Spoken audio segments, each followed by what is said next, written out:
Okay, we are live. Take two.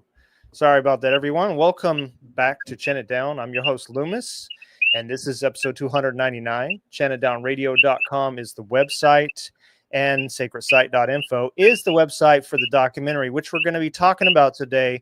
We have Q&A today. All comments and callers are welcome. I'm going to put the caller number out in just a little bit. I have 4 emails I'm going to read, but the documentary's been out for 2 months in various places, and I feel that some of you guys might want to chime in and talk about it. All callers are welcome. Today I have with me, I have Zach in studio, Zach Royer, and also Seb Bland. And welcome, guys. Welcome to Chen It Down. Welcome back, actually, I should say. No strangers to the show. Right on. Glad to be here, and good to see you again, Loomis. Thanks for having us. Always a pleasure, as Seb said. Looks like Seb brought his Cokie Frogs friends along with him. I can hear them. They are loud. Oh, yeah. And he's coming live to us from the jungle, it sounds like. Decibels. You can hear the decibels, that's for sure. Yeah. Well, guys, it's been out for a few months, and the story keeps on unraveling for us, which is really cool. And yeah, so I was really happy you guys made it in the documentary because you guys really added a lot. It was great, and I'm glad to be able to do this with you guys. Nice. Appreciate that. Thanks for having us on the documentary and for putting all the adventures together too. I mean, you met up with us, came over to the island a couple times, and we went exploring for lost pyramids in the jungle, and I can't think of anything better to do. So. Yeah, it's pretty exhilarating to be able to do that. Yeah, it is. Zeb, have you heard any new news on any sites? We haven't talked to you in a while. No, I'm just still real excited to get out to that new one that we were talking about, that where there might be still some stones of a pyramid that was deconstructed. Yeah, that's another one. Yeah, totally. Yeah. And yeah, well, I mean, the story seems to be unraveling. There's new things I've been given. I won't give them away here for the reason of surprise and future developments. But yeah, there's some good stuff on the way. And we still got to continue our mission with the last one we were doing. Hey, I'm going to put the call in number in. So anybody who's out there that wants to call, the number is 1-937-783-7259. I know it's late in a lot of places, and this is actually live streaming in Australia with two things here. So anyway, it's very international, but I got people in Europe, UK. It's kind of a good time to talk to those people. So yeah, anyone that feels like they want to chime in, this is all a Q&A show. Totally, we're totally just winging it. Ben Hall is in the chat here. He says, hi Ben Hall. Thanks for showing up. And did you get to see Sacred Site? We'll find out. Takes a minute, but yeah. So anyway, the feeling of doing all this stuff is kind of crazy that we even found anything in the first place with our journeys, and it's pretty miraculous that and it just shows everybody that there's just a lot more in the world that's hidden from us and uncovered yet. I think that's the thing, is they think it's basically settled science that we found everything and there's nothing new to explore, and aren't they wrong? All right, we got Ben Hall. He says, yes, mate, I did see it. Thanks, Ben. Glad you saw it. And got John Graham. Oh, well, John's going to be coming on later with the second half of things. And I'm glad you loved the documentary. You added a great thing in there, John. We really appreciate the work you did. And I guess we'll talk later, midnight my time. And if anyone's still around at that time that's listening, then that's 8:00 in Australia next day. Yeah, with UTC. Right on. Missing Triffin. He's supposed to be around. I don't know. I'll give him a message, but what's going on with you guys, Zach, Seb? Oh, just the usual explorer stuff. I was inspired by everything that you've been doing with your podcast and your documentary that I decided to launch my own podcast too. And you were my first guest, so that was awesome. Yeah, we've definitely been on the trail of some some mysteries here in Hawaii. I'm on the Big Island for the viewers that don't know. I'm on the Big Island. Loomis is on Oahu, and Seb is also on the Big Island. And you know, it seems like no matter what island you're on, there's a pyramid or there's a mystery to be explored. And yeah, like you said, there's no end to it. It's not a settled science. It's definitely covered up, and in more ways than one. In the physical way, it's under a bunch of dirt and jungle, and in the metaphorical way, it's just kind of brushed aside by mainstream science about all these giant pyramids around the world, and it's fun kind of getting back into the mix. Hey, Triff. Hey Triff, boys, how we going? Good. Thanks for joining. Welcome to the live stream.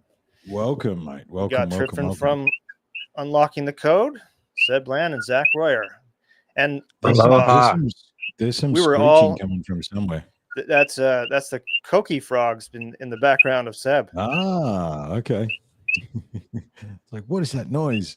Hey, Oh, we hey, just Oh, lost funny. Yeah. everybody. Oh, we just lost everybody. What happened there? Oh, now they're coming back. Was it something we said? I got to be careful with that. You got to be Yeah. careful. Yeah. Got to be careful. Yeah. John Graham's in the chat, so we're gonna see him later. Yeah, John's going to be back later. Yeah. Yep. So yeah, Seb, how's things going? And welcome again to Chen It Down. It's been a while since we talked. Yeah, brother. Hey, thank you. Yeah.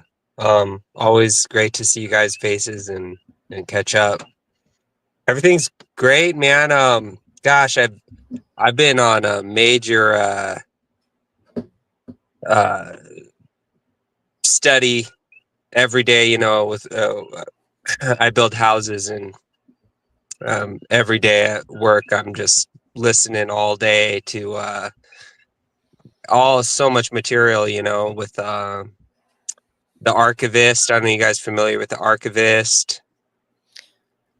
No, I'm not actually. He does all the looking at the old newspapers from the 1800s and everything that was being found back then and discovered all over the United States, and fascinating stuff, man. But it's all up this alley, just like there's just Yes. like so much stuff that's been found all over the world, all over the United States, and conveniently kind of like deconstructed and hidden. We kind of see this theme, so I've just been deep diving on all this subject matter for the last couple months, and so I'm just, my head's totally in the game, man. I'm just like trying to understand all this stuff more, that the reality is that probably not too long ago there was a worldwide civilization that built all these pyramids everywhere. We don't know, who knows how long ago, but there's definitely one advanced civilization worldwide that did all this architecture that we find everywhere, the same, built the same. Yeah. I wonder though. Is it- I was just gonna say, like, have you noticed? Like, this is what I've been thinking lately. You got big blocks on like the Giza pyramids and quite a few others, but then you got smaller blocks on others, and I wonder if those are different epochs, different eras that we're looking at there. Oh yeah, totally. That's obvious, but for sure. But I mean, when you look at these megalithic things all over the world, the real megalithic things, that's it's just wild to see, how many there are everywhere. Some buried, but so many buried. Like these ones out here that we've checked out, I'm still I'm still very much thinking there's something there under all that dirt. You know, it'd be hard to prove. We'd have to get our shovels out maybe and really dig in. But man, LiDAR would help us. LiDAR would help. excellent. Yeah, LiDAR that'd be would easier. Excellent. Yes. There's a couple of things there you said that I want to bring back because there's some important stuff. The prior to prior to World War II, have no doubt that the narrative that we deal with today was refined and then implemented post World War II, especially in the Western cultures. And if you look back as Seb said, you go back to the 1800s in nature journals, you go back to the different things that were being discovered, all that stuff was wiped clean during World War II. And whatever was chosen to be kept, and that was kept, and what wasn't. I mean, the perfect example for us down under is Australia's Stonehenge. Australia's Stonehenge was found in 1936 or 7, I think it was. It was bulldozed in 1946, post World War II, and then the discovery of that and all the evidence of that just fell by the wayside. And there's so much stuff buried in those journals pre World War II. You know, if I one of my dream field trips, it's not very exciting, but is to actually get to the National Library here in Australia and just spend a couple of days in the archives trying to figure out and see what we can see as far as going back during that 1920s, 1930s time. Yeah. Have they not digitized the archives in Australia? No, we're flat earth shills, man. We can't do that. We don't even really exist, right? Did you know that Australia's we don't actually really exist here in Australia? No, digitizing the archives. No, they haven't. Because I had a couple of friends go down there and basically start looking for some stuff, and yeah, they say they've digitized it, but it's not really. Oh wow! Yeah, so it look, there's a question as to whether they would allow that stuff to be digitized as well. You know what I mean? That is a question that we need to ask ourselves. Yeah, it's interesting with Australia. I know with the newspapers and stuff. That's anyone if you guys haven't checked out the Archivist, Analog, the Archivist on YouTube. I mean, good, it's incredible. You know, because he just digs into those old newspaper things and. Well, back in the 1800s, man, people were pretty smart, and they're talking about it a lot in these newspapers. But yeah, you're totally right, Triffin. I mean, whatever massively just like quieting and just hiding and bulldozing and getting rid of history. And I mean, yeah, by World War II, I think they had it all sewn up. I think they'd really accomplish it by World War II. You know. I think you're right, and you know, if you and look in the whatever wasn't tied up was tied up at the end. You know what I mean? That's the reality. Yeah. When you look at the 1800s, though, a couple big things happened. Darwin's theory of evolution became this mainstream thing. We also have the Smithsonian and the National Geographic. All this stuff started in the 1800s. And it was like, you know, here's your history now, and this is what life is now. You follow these things, and those things became streamlined, and probably some other things happened in the 1800s too. That you know, I would say kind of added to streamlining the reality that they wanted to have us now. And you know, how many generations does it take to forget? You know, because that's the question. Like I'm lucky to have had my great grandmother live to 106, but I wish I knew the questions back when she was alive to ask her that I know now. But yeah, there's some interesting things there. Dude, sure. Have you ever heard about how much the Smithsonian used to pay back in the 1800s for stuff that would be discovered? No. I mean, dude, they paid unreal amounts of money. Where back then it would have been the equivalent of like, you know, $50 million for, you know, for things that were found that things that totally blow the narrative that we're taught. Just incredible stuff being found all over the United States, and the Smithsonian would swoop in and pay those people ungodly amounts of money, and then those things are gone, like the completely giant gone, never to be heard of again. The giant bones. The Yes. giant bones. Yeah. So many things. And then that's interesting, right? Over the years at UTC, it's like you start diving into what is the craziest conspiracy theories, right? The one early on was chemtrails, which is just mainstream media now, or corporate media now. And the other one was the giants, right? And I think Hugh Newman and was it Michael Collins, I think, they did a whole book on it because they decided to dig into it thinking it wasn't real. And they went, oh, hang on a minute. There is definitely 7-8 foot hominids, right? Because, as if you get access to the skeletons to see whether they're Homo sapiens or not. We don't know, right? There's something to it. I mean, and again, me and Loomis have discussed this before. You look in the Sumerian hieroglyphs and all the engravings, and all the Sumerian gods tower over the people underneath them, and it's said that that's just representative. Yeah, they made an engraving that's the size of this wall and just thought they'd just mess with it. You know what I mean? Like they carved it because potentially that's what was actually happening. The reality is we don't know, boys. That's the hard thing, though. It's like what was actually going on. However, the giant stuff is fascinating. Me and Loomis started a rabbit hole the other day.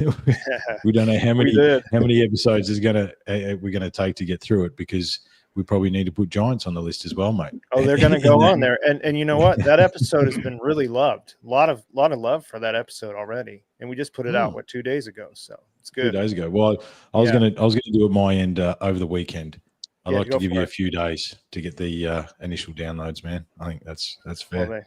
Well, thanks. This will be out later, so we got time for this one to come out. But if there was a group, guys, excuse me. If there was a group that was responsible for hiding our history the most, who do you think it would be? Any guesses? I'll go first. Jesuits. Okay. I think it all goes back to Rome, the Rome's transfer of power into a church governing body rather than a governmental governing body, and then the real motherfuckers in that system were the Jesuits. They're the real militarized side of them, and I think their hand is in all of it, And then look what the Spanish conquistadors did. They went around the world and took so much history away. Yeah, I'm going to go last because I've got a crazier theory than all of you. I love it. What do you reckon, Zach? What do you reckon? I mean, I can just kind of generalize it and say the cabal, the military industrial complex, the people at the top of that, or I don't know who seems to benefit most from the cover up. And I don't want to get into too much of the religious thing, but it does seem like there's a connection with, like Seb said, the religions. Like, they have a narrative, they have a story, they don't want anyone to believe anything else. They've been pushing it for a long time, and they used to kill you for not believing it. And I see good and bad in religion, but I haven't really thought too much about it. It just seems like who seems to benefit the most, who's pushing their narrative the most. And as a book publisher, I know the number one book in the world, print book, is the Bible. So it seems like, even in the Bible, they talk about giants, the Nephilim, and other things. So, my suspicions are it goes back decade or eons with them, their story, and but yeah, it's really hard to say. I mean, who's in control of the world that we are in today? It's like, who's controlling the narrative today? The informational organizations, the alphabet groups, those type of things. And yeah, it's just it's hard to say, but I would bet my wad on religions, Well, was it spirituality is an individual pursuit, religion is for crowd control? Exactly. Yeah. What do you reckon, Loomis? Answer your own question. I think it's secret societies. I think the Jesuits are definitely near the top. There are groups within groups. Like there's one called the Elis that is actually, and then there's Black Nobility. They're all part of the Jesuits. They're just really high up. And I think if anyone doesn't want the narrative out there, it's people that are, well, obviously controlling it. So they control the school system, they control the media, they control every bit of information that comes our way. So I would say that, and they write the history books, and I would say it's definitely secret societies. And I wonder sometimes if they you know how they are.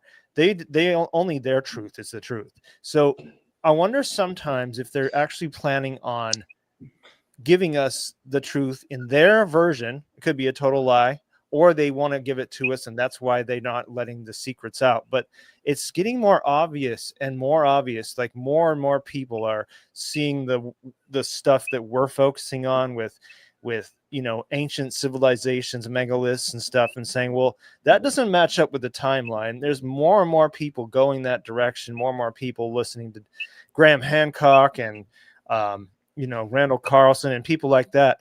And people are really, and once you see this picture, you can't go back. So I feel like the tide is changing, but I feel like they're not going to budge until they want to let the cat out of the bag, and it's not going to be able to be done by us. They want to do it because that's how they are. They're control freaks, all these organizations.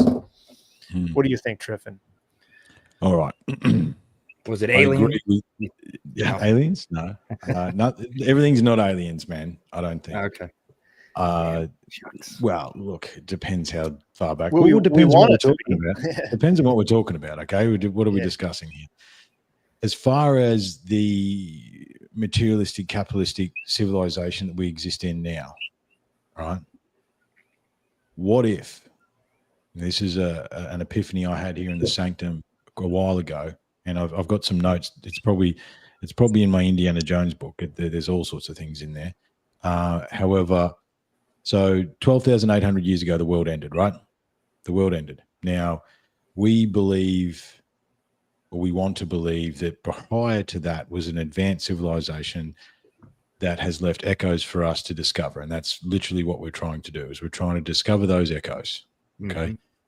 So let's pretend that, look, I think with these megalithic monuments, the stone circles and all the echoes we see around the globe, what I think, and actually I will say believe, is that this previous civilization existed in a place where science and religion were one, right?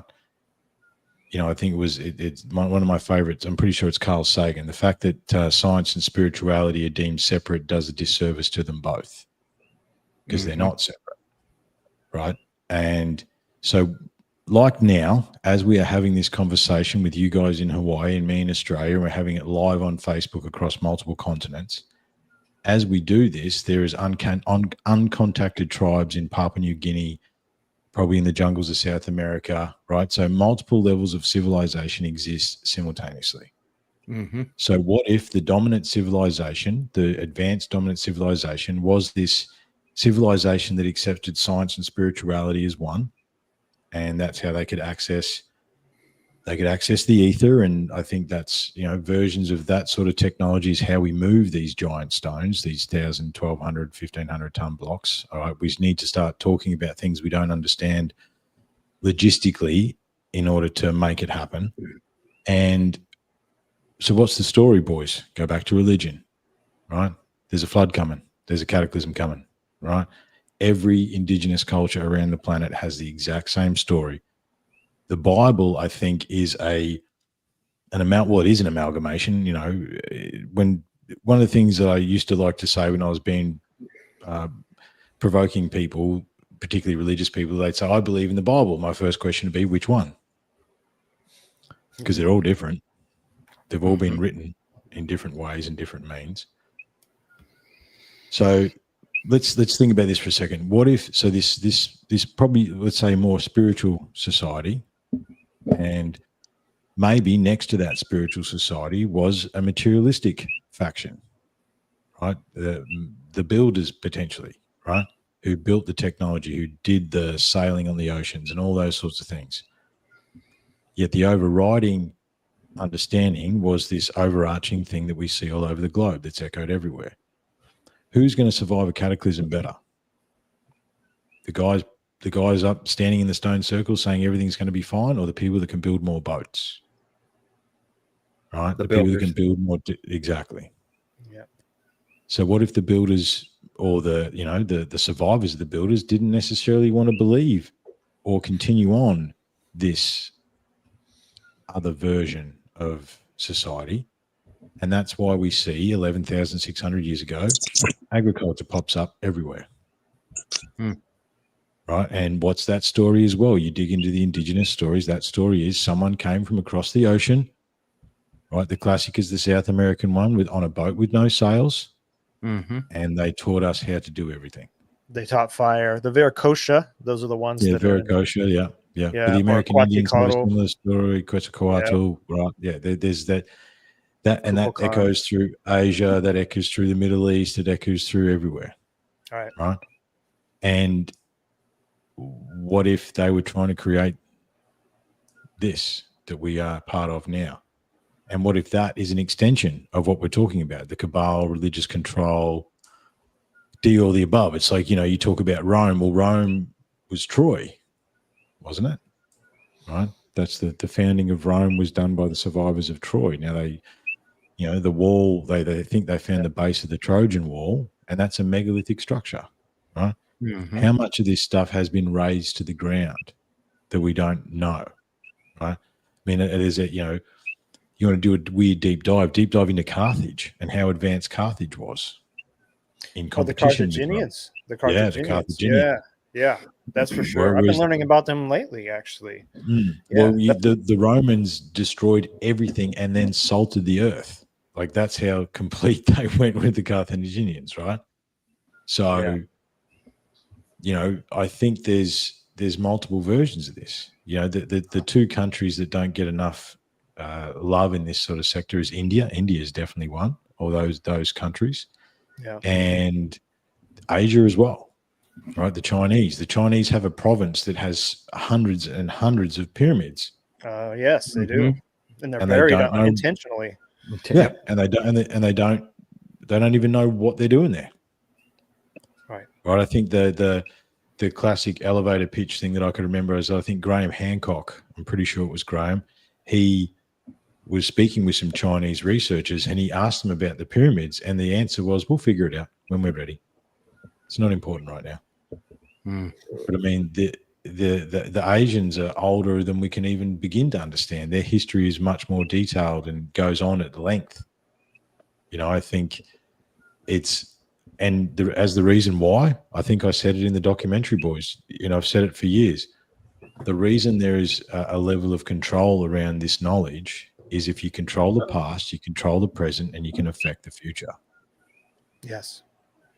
Right. And that's, it is 100% about, it is 100% about controlling people's view of humanity. Because our view of humanity is our view of ourselves. It's how we see ourselves.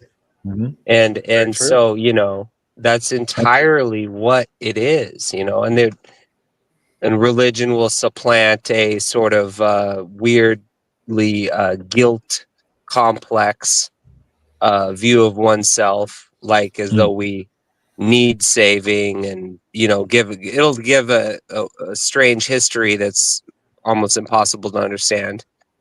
But Well, the two things there, Seb, is if we knew that this megalithic culture existed on every continent, all over the planet, that is oh yeah, unequivocal proof that we can all get along.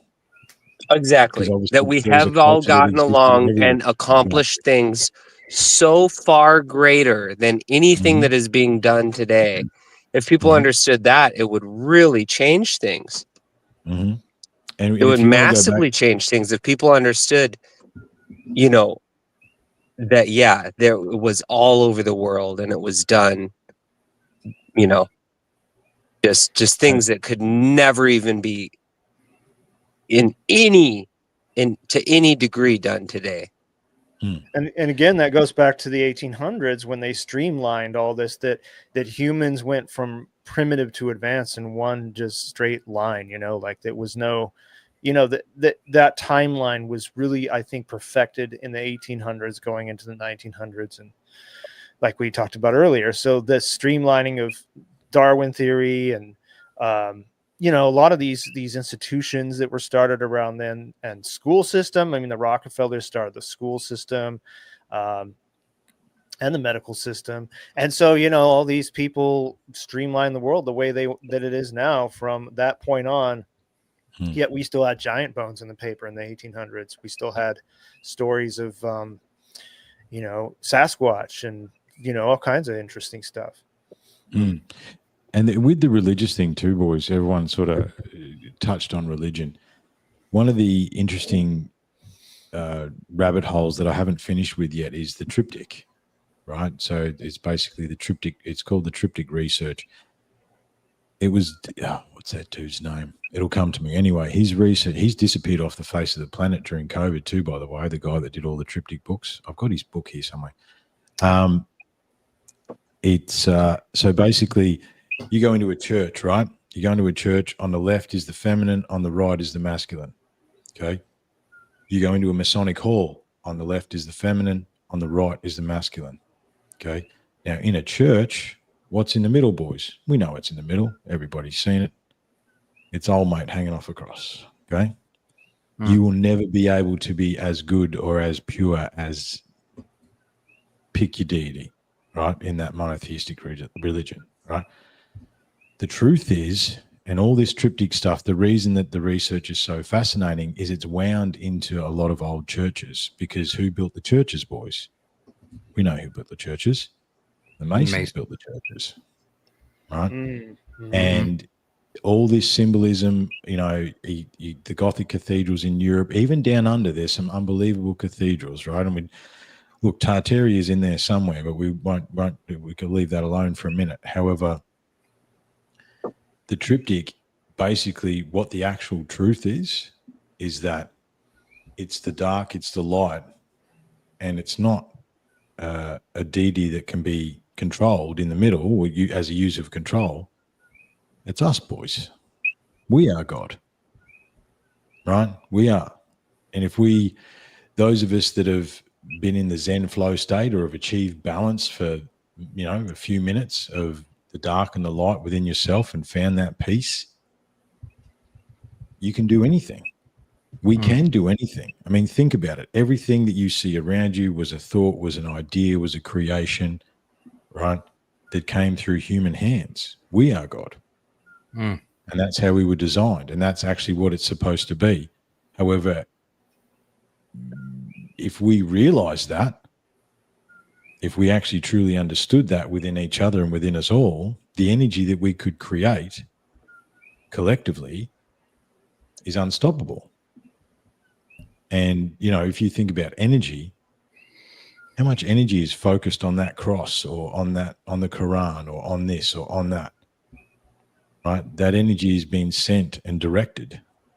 If we realize that it was sent and directed for us and that we are that, and like I said, the triptych research is so fascinating. It echoes through the pyramids, it echoes through South America, it echoes through the Gothic churches, it echoes through everything, right?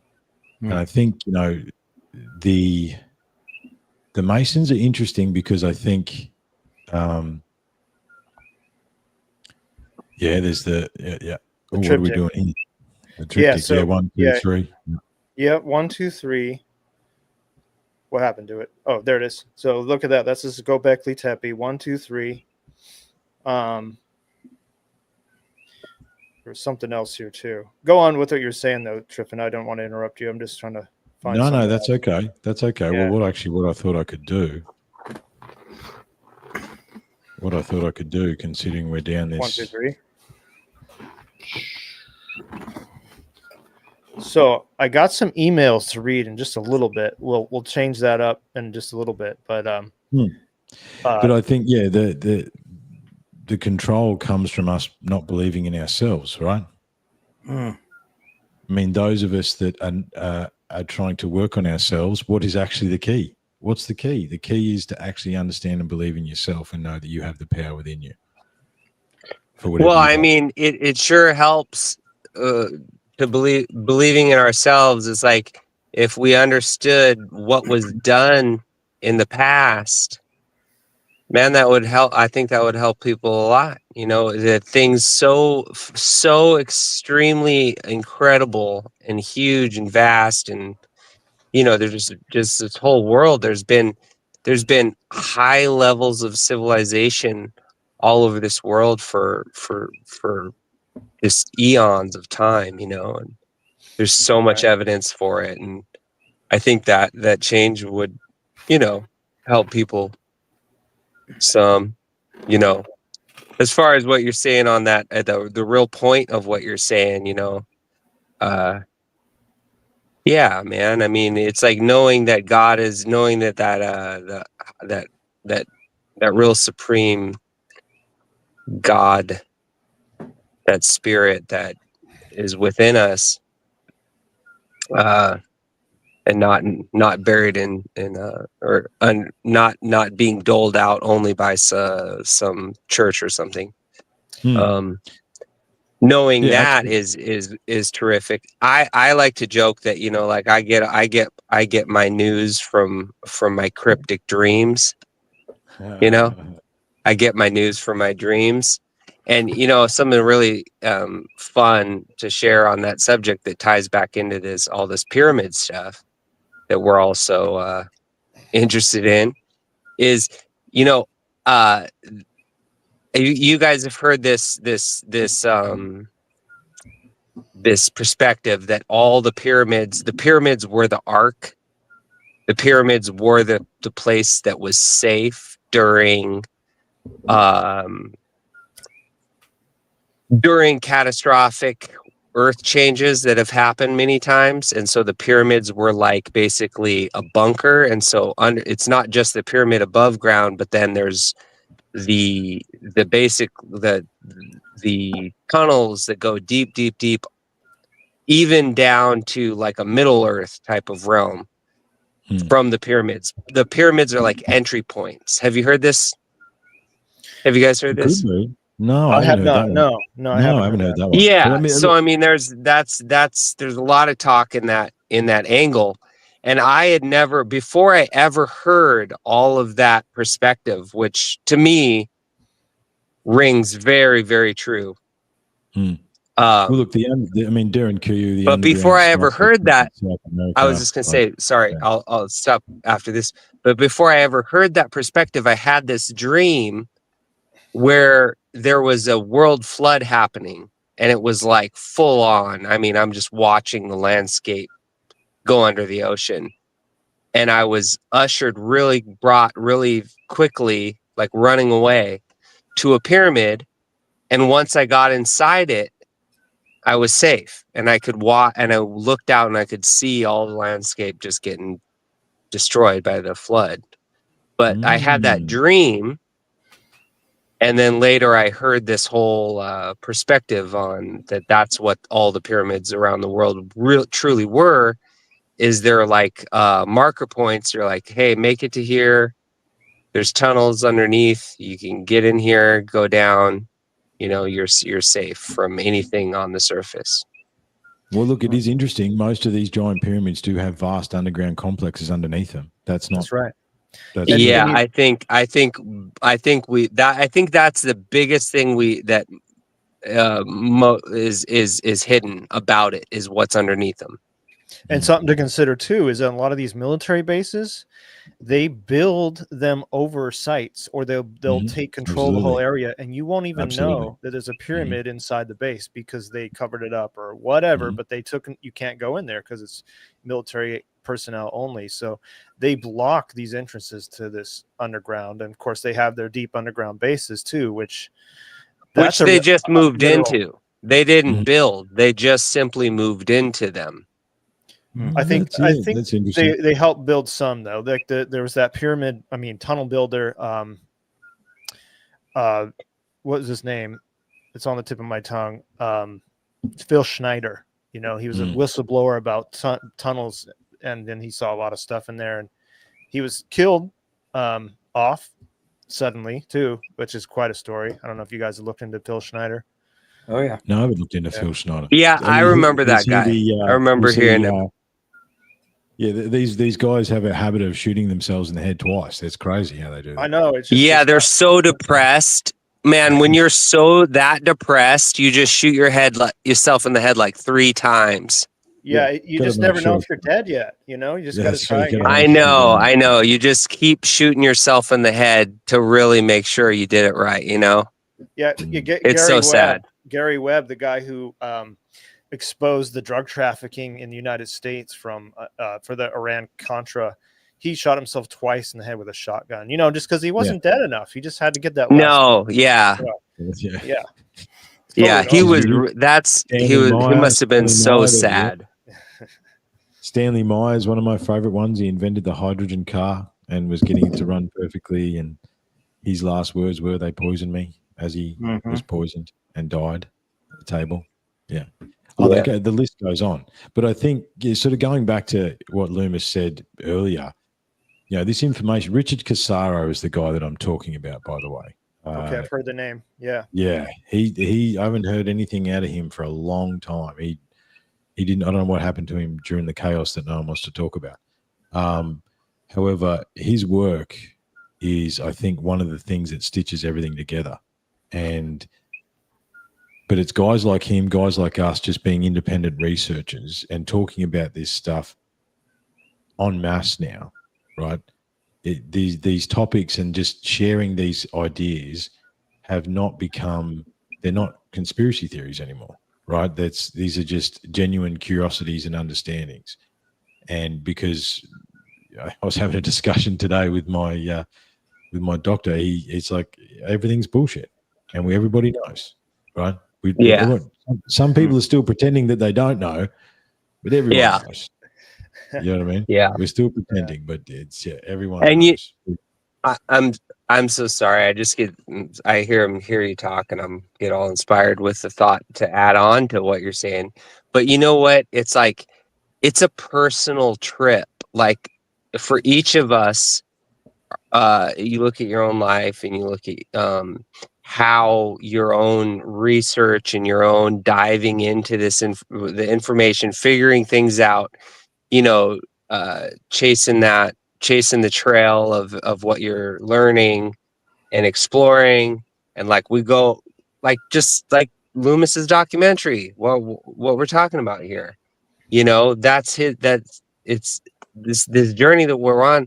It's a personal trip. Like, it really doesn't matter. All I'm saying is, it doesn't matter that so many people might think you're dumb and ignorant for the beliefs that you have. It doesn't matter at all that science is opposed to us, or that some ruling class is doing whatever they're doing, because our own path of learning and exploring and learning and having all this unveiled to us as we do, that's its own reward. It's a very personal thing.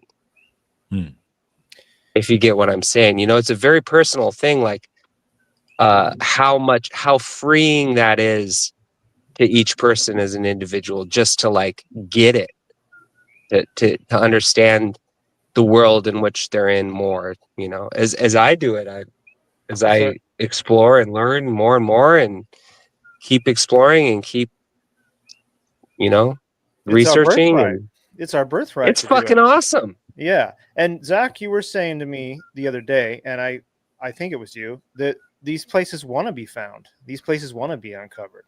Mm. Was that That's you what that it- said that?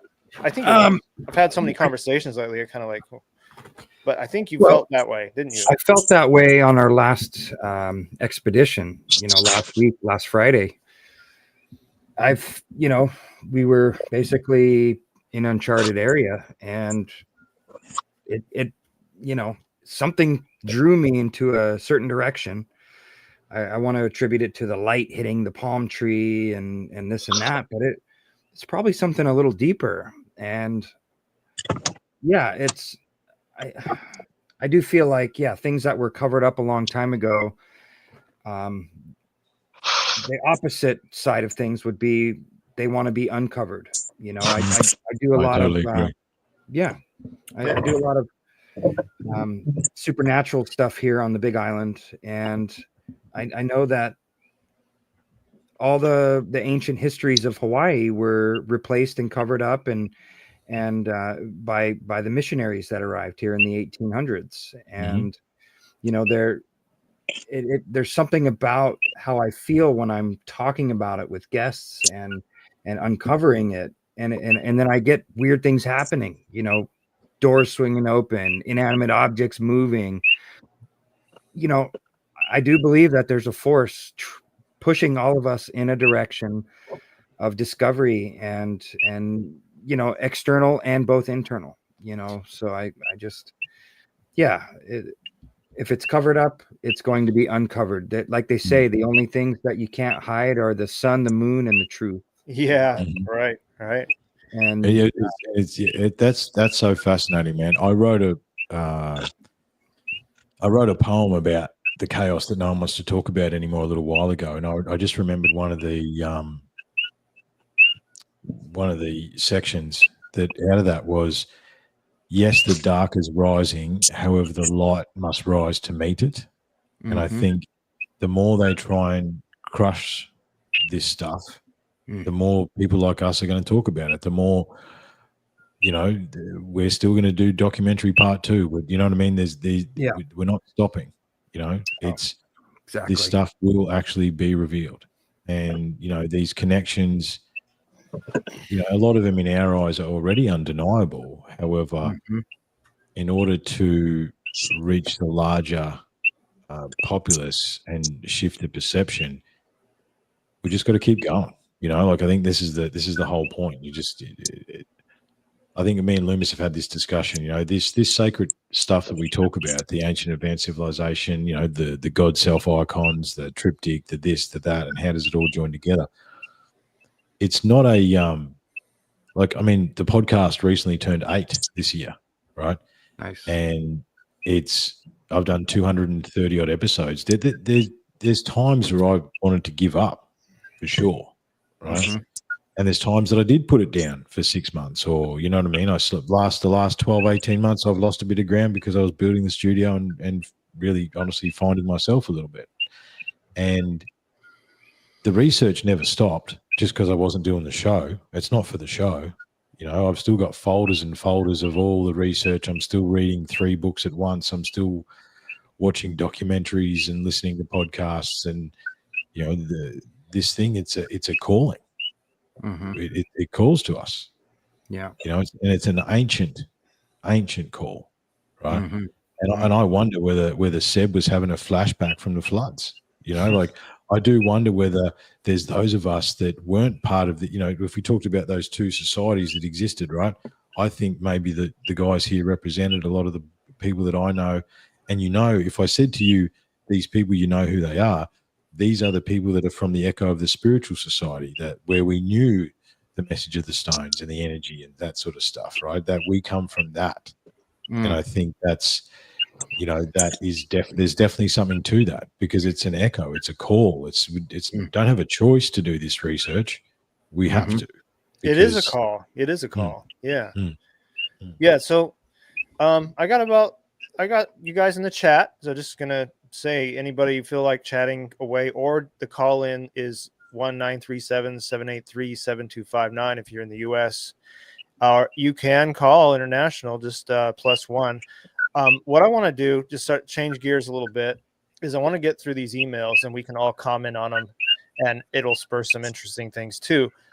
So I'm just going to read this one for you guys, and we'll kind of pass around our answers to it. It says, Loomis, I saw your director's cut where you were in Malta.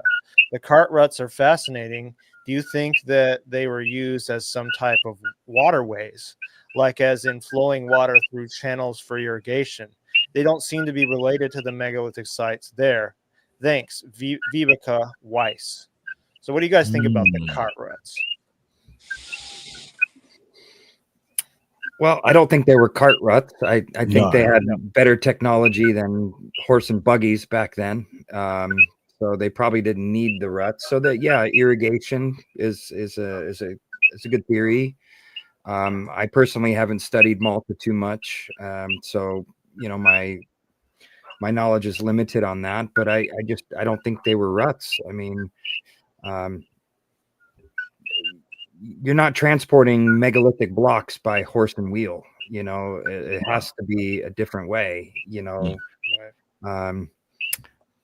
And water irrigation is no matter what civilization you're from, that's just kind of a main it's a main need that has to be filled in your society. And yeah, like I said, I'm pretty limited on that, but I think on the surface it's easy to say that they're ruts, and that just kind of casts it aside, like, oh, they're just ruts. Yeah, it's just a horse and cart. Yeah, just a horse and cart, duh, obviously. But you compare some of the sites around there, it doesn't add up. It doesn't make any sense. Yeah, I would say, just to add in with my quick answer to that, is that what does it say? Water flowing through channels for irrigation. The only thing is I found there's underwater cart ruts. So maybe they were used for that, but then again, sea levels could have been a lot lower too. 400 feet lower because of the Younger Dryas. So that's a possibility. Yeah, well, Malta was definitely a larger island prior to the cataclysm, definitely, for sure. Mm-hmm. Mm-hmm. Well, okay, so you guys know about where there's so many examples where they'll find in a similar kind of stone footprints, right? Mm-hmm. Mm-hmm. And so there's been all over the world, like footprints found of animal tracks and stuff in stone. And so the theory will be like, oh, well, that was, those footprints were made, and then that was buried as sedimentary layers, and then that eventually turned to stone. Well, I'm way more of the opinion that there are electrical events on such a large scale that where petrifaction can happen, literal just organic matter can turn to stone so quickly. And that, there's so much evidence for that, like linemen, guys who deal with high voltage power lines. Every year it happens where one of them has a mistake, and they'll literally can petrify their arm. Have you guys know about this? No. Yeah, extreme high voltage can petrify organic living tissue in like a matter of seconds and turn it to stone. And so I kind of think maybe these it's possible. It's possible things like cart ruts are similar to footprints that we find all over the world that are petrified stone. And when you really think about that logically, how would a footprint be made in like mud and then just turn to stone? Wouldn't it be washed away? Wouldn't it rain? Wouldn't something happen? How would that happen? It's an incredible. The thing about fossils, if we're to believe how they're made, it's an incredible series of events that causes them. Yes, we talked about Right. that the other night. It Yeah, is an literally just covered this up. illogical series of events often. Very illogical, like the concept of a footprint not washing away before it ends up turning into stone. Yeah, there's You a know, bigger I mean, question if there you can about what explain is- that to me, I'd love it, but it just doesn't make any sense. You Yeah, know, what and does so, cataclysm do is an interesting question.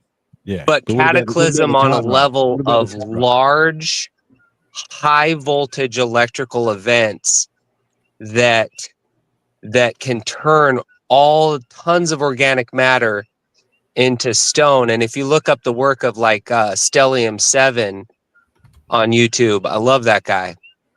But I mean, he's showing so much about how even like there's tons and tons of petrified, looks like a stone, but when you really analyze it and cut it in half and do a cross section, it's a heart. It's a perfectly anatomically correct heart. So it's just these things. I mean, the rabbit hole goes really deep, but that's where my mind goes when we talk about, like, say, these cart ruts. Maybe there were some kind of cart ruts, but then the ground was in mud, but then the ground was quickly petrified after that by some massive event, and nowadays that just happens to be at surface level rather than buried by mud and dirt and debris and the sands of time. You know, that's a new take I've never heard before. I like it. It is, yeah. Look, it raised there's some questions like petrified stuff. When you look up how long does something take to be petrified, it's like 80 to 10,000 years. They don't. One day under high voltage electrical things. High voltage electrical event, which when you look all over the earth and you look at have you ever seen like electrical scarring? Like if you take a voltage and you put it on, say, a block of wood, it'll burn a certain pattern into the wood. Mm-hmm. And then when you look at the earth from above, you see those same patterns literally etched into the landscape. And we're told that, oh, well, that's just done from water drainage runoff. But it doesn't look like that. It looks way more like electrical scarring. Well, I think there's a couple of things here where we don't know what cataclysm actually does. We're just postulating about how bad, multiple rocks from the sky. What does that actually do? Does that open the electromagnetic fields? What does that actually do to the planet? We don't know because we're just postulating. We understand that it happened a while ago, and I do wonder about the different versions of that.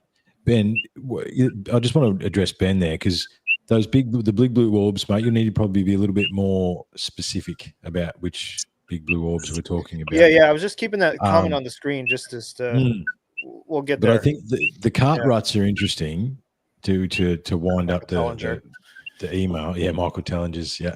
Yeah, I like that guy. Yeah, Ben's good. Yeah. The cart ruts are interesting because they're now they're finding different kinds of cart ruts all over the place now. It's fascinating since I've been deep in this research the last sort of 10 years or so, the amount of polygonal masonry and the amount of cart ruts that have been found, not just on Malta, but everywhere, and it's fascinating. And we call them cart ruts because they look like ruts from a cart. However, I wondered, and did you do this when you were over there, Loomis? Are they uniform? Are they different? Are they the same gauge? No. So, well, here's my question: do they go for a long ways in a perfectly straight line?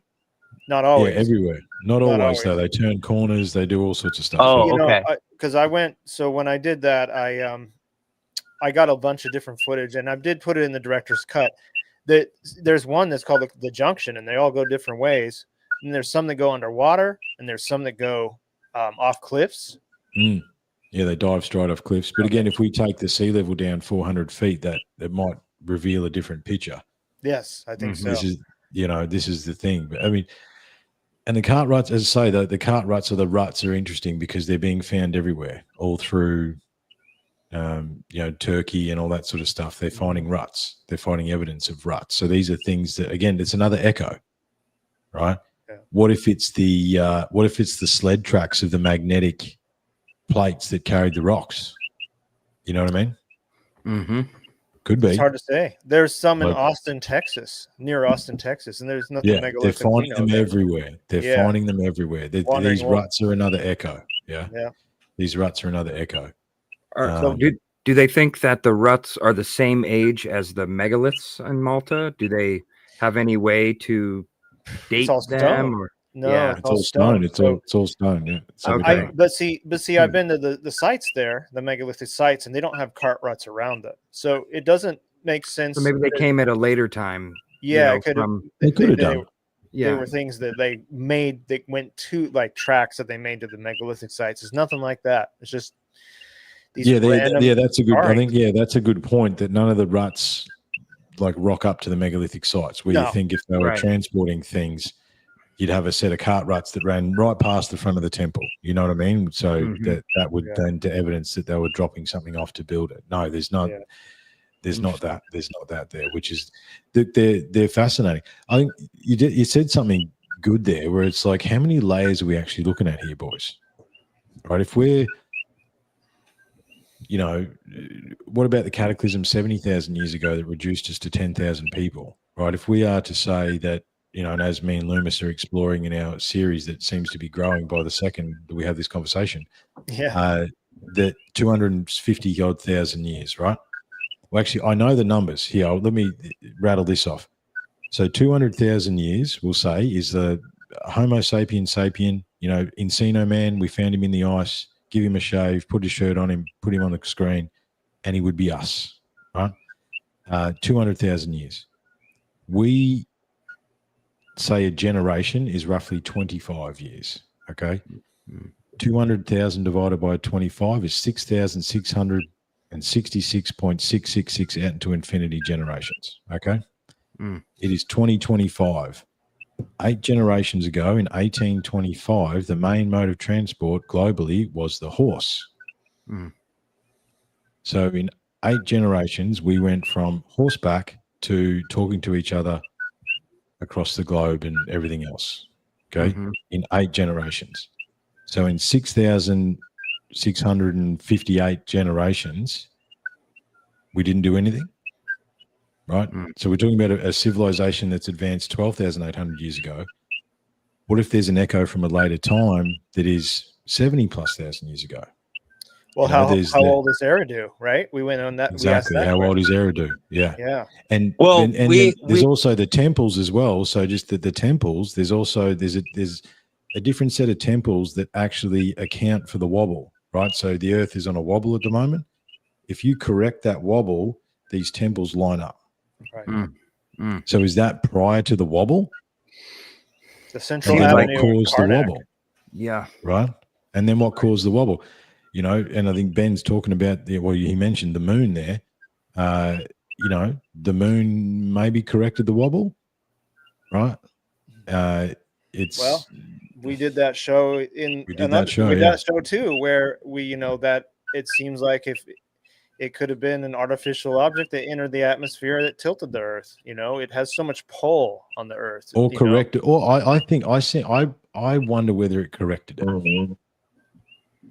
Do you think that the 365 year that we have now is the original? When all the sites were built, there was this. Are you saying it was before the wobble or after the wobble, Triffin? I think the moon maybe corrected the wobble.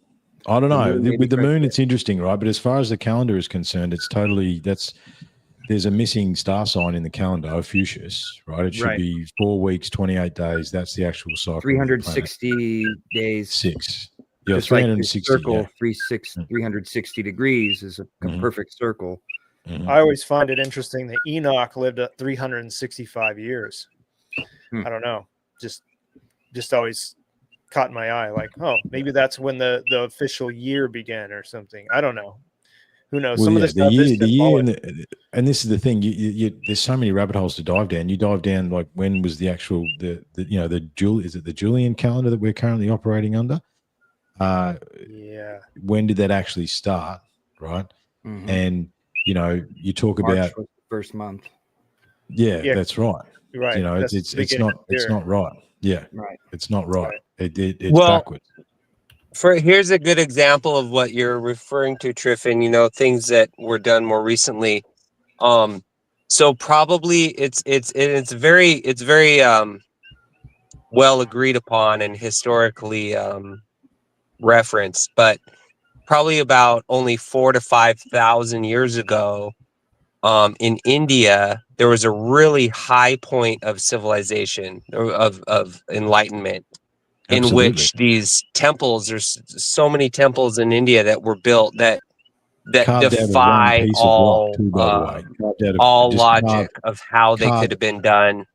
out of the cliff. There's One giant piece. pillars that support the roof, but then you can spin the pillars and they don't even touch the ground.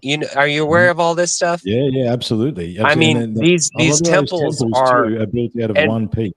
All that's built out of one piece of stone. yes, Some of those it just temples. It's completely unbelievable. defies logic. And there's even there was one that was destroyed, and this is an amazing bit of information. It had in it a giant carving of a Buddha that was levitating because they had implanted in the floor and into the Buddha opposing magnets. Mhm. And so this giant statue was levitating in the structure, in the temple. And when colonialists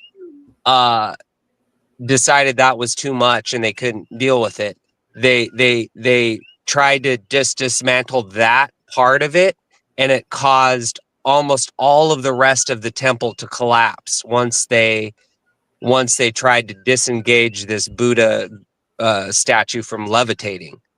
It made most of the rest of the temple collapse.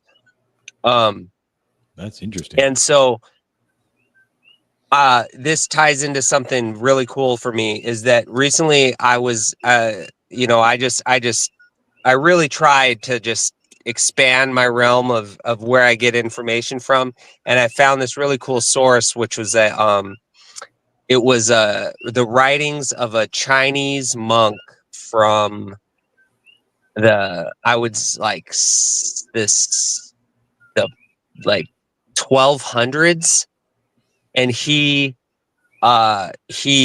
from China, he traveled to India and spent a lot of time in India. And so these are the translations of his writings from back then about India.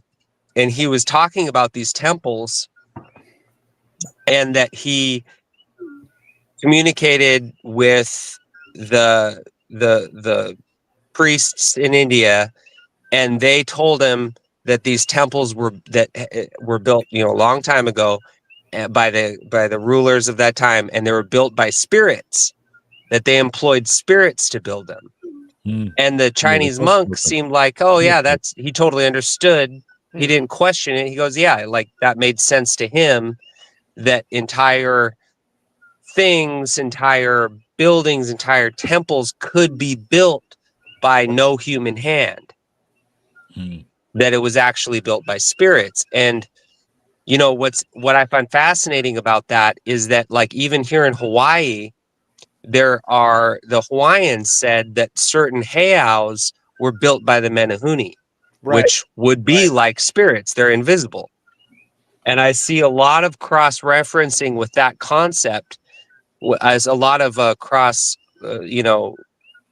where when I look into, like, say, old esotericism, old metaphysical understandings that people had, where they could have a good relationship with elemental spirits, the elementals that could manifest things for them, uh, do create artwork, you create things for them, and that everyone else could see it happen. You know, it was very common stuff, even as little as 100 years ago. You know, so I look at all that, and I you know, I really think, yeah, maybe some of these megalithic things, maybe it wasn't done by humans. Maybe it was done by you know, a more enlightened group of people that could work with the unseen forces, the unseen spirits, you know? Yeah, I mean, it's possible that's. I mean, there's so many possibilities. There's talk of magnetism in the stones. There's a. I'm trying to figure out what it's called, but there's something in. I think it's the Middle Eastern culture. It's called like a shakir or something, or it's some kind of diamond that builds stone or something like that. Yeah, the shamia. The shamia, that's the Yeah, magical tool. There's the yeah, lay. that's it. Yeah, Mm. yeah. Yeah. There's the shamia, which is the magical tool that Shamir, builds everything. the Shamir. Yeah, and if you look for you know what's curious, if you look up the hieroglyph for what actually made, like the pen that made the hieroglyphs, it looks like a soldering iron. It's got like a little thing with a cable coming off it, right? Because I mean, if you think about how accurate these hieroglyphs are in the walls, using a chisel is not. You can't, you know, it wasn't done with copper chisels. You know what I'm saying? Like everyone can believe that, but it was done with something almost like a laser etcher or something like that. You know, the problem is too, boys, is that we always try and sink. We only ever sink down to the level of technology that we know. So we call it lasers, we call it this, we call it that. What if it's something completely different? You know, Right. it's But yeah, I wonder about the cart ruts, whether or not they're an echo, a previous echo, or an actual echo.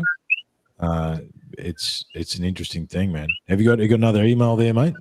Yes, I do. Just here, I just address Ben real quick here. Ben says, "I guess I'm asking other people if other people think these things are alien or have always been here." I think he's still referring to the blue orbs. Yeah, the blue orbs. Yeah. I don't know. I think that What blue orbs? What are we talking about? Well, just the blue orbs that maybe exist everywhere. You know, like I think the blue orbs in the sky is something that is seen in a lot of different places. You know, I don't know. The answer I'd give you, Ben, was if, you know, these boys are in Hawaii, do I think there's aliens that live off the coast of Hawaii somewhere and they've got a big base down there in the trenches? Yeah, I do. Yeah, I think they've always lived there, and I wonder whether that's a separate or you know, again, how many different civilizations are we talking about? Right, 6,666 generations of Homo sapiens sapiens, and whatever else came before that. You know, and the other thing about the ocean is like, well, you know, you fire a 50 caliber sniper rifle point blank into water and it stops within 3 feet. So it's like, how many cataclysms would you have to undergo before you figured out hiding under the ocean might be a good idea? Because the surface, there's lots of crazy stuff happens on the surface. True. You know, I mean, if you can figure out how to survive down there, it's a lot safer. And what if you evolved to live under there? Like, I don't know. You know, like it's. Oh, dude, I'm 100%. The Middle Earth, man. There's layers on layers of there's all kinds of stuff deep underground that is similar to these spacecraft that we see. You know, like when we were up there on looking for the pyramid, man, we saw. Shoot, Absolutely. It's in the documentary, but I mean, we saw 10, at least 10. In a very short amount of time, you know, but these intelligent, highly intelligent, and pretty good vibes, man. Like definitely always good vibes with these craft that we see, these lights that we see in the sky. But they're coming from somewhere. I think, under the ocean, in mountains, underground. Yes. Yeah, Isetti Ranch is a great example of that in Washington. They have the Mount Adams where they seem to be coming out of there. Yeah. Yeah, Let's, I never found that. There's a wicked drone video that I've lost in the library somewhere, but it was some guy just testing his drone, just learning it. I think it was the old DJ quadcopter, so it was a little while ago, and he was just testing his drone over a canyon just to test fly it. And yeah, this orb, looks like a tic tac, comes out anywhere and just goes whoop into the ball. And he's like, "This is not a fake. I was just testing my drone. I just, you know what I mean? I just had the camera pointed down, and that's what." they're around, gone. man. Yeah, they Well, definitely here, around. let's read this next email here. Here it is. Thanks for creating Sacred Site. It was a lot of fun. I love how it moves from magnificent place to the other. It was a fun ride of cinematography, cool guests, and great new discoveries. Thank you. I think the Egyptians moved throughout the world as a seafaring culture and set up posts all over, and that's how pyramids got everywhere. The glyphs in Australia are the best evidence yet I've seen. That's why the wall in Australia and the pyramids in Hawaii. The Egyptians were an early culture that sailed the globe, followed by Rome later. That's where we get all of the cathedrals that people call Tartaria, but the Egyptians were earlier. Columbus was a psyop to say the discovery of the New World, in quotes, was officially made. Each big civilization knew about the rest of the world, and that's how they became so wealthy through trade and gaining finite resources that the rest of the world had no access to. Great documentary. Can't wait to see what new things you guys come up with. Emmett Menke. Well, thank you, Emmett. Thanks, Emmett. Thanks, man. Yeah, Appreciate it makes me that. feel That's good awesome. to know, we're doing something right. And the discoveries are exciting. They might be small at the moment, but they're building, and that's what's the greatest they're thing building. about Everyone, mum's the word behind the scenes, gentlemen, but we all know that Sacred Site 2 is pretty much written itself already. It's already Absolutely. We probably need to work on number 3 in the next 6 months. But I think Emmett's sort of talking a little bit about what I was thinking about before. It's like, how many advanced civilizations are we talking about? And look, I want crystal spaceships as much as the next bloke. Okay, I really do. I want crystal spaceships. But what if we're not talking about crystal spaceships? What if we're talking about just the ability to navigate the planet, to be seafaring, to be, and it could be just sailboats. I mean, I mentioned the Chinese earlier. The Chinese were sailing the seas 400 or 500 years ago in boats 3 or 4 times the size of the Spanish galleon, and just giving stuff away. That's what they did. They just sail to a place and give it away. They came to Australia. There's evidence, and they just sail. And that, like, again, ships 4 times the size of a Spanish galleon. When we talk about the Spanish doing the same thing, but what if they are all an extension of each other?